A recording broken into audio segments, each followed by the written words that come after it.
ছাগলের খাসির মাংস তো সবাই খেয়েছি, কিন্তু আজকে আমি রান্না করব ছাগলের পা আর ফুটি। তার জন্য এইখানে আদা জিরেটা বেটে নিচ্ছি, আর এদিকে পেঁয়াজটাও ভালো করে ভেজে নিচ্ছি। তেল দিয়েছি, তার মধ্যে পেঁয়াজটা দিয়ে ভালো করে ভাজা হয়ে গেছে। এখন দিয়ে দেব খাসির পাগুলো, এগুলো আমি কালকেই সিদ্ধ করে রেখেছিলাম।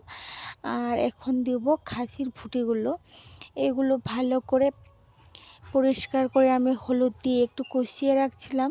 কালকে রান্না করে নিই, আর আজকে এখন রান্না করব। এখানে লবণ, হলুদ আর লঙ্কার গুঁড়ো দিয়ে ভালো করে একটু কষিয়ে নেব। একটু মাঝখানটা আমি জল দিয়েছিলাম।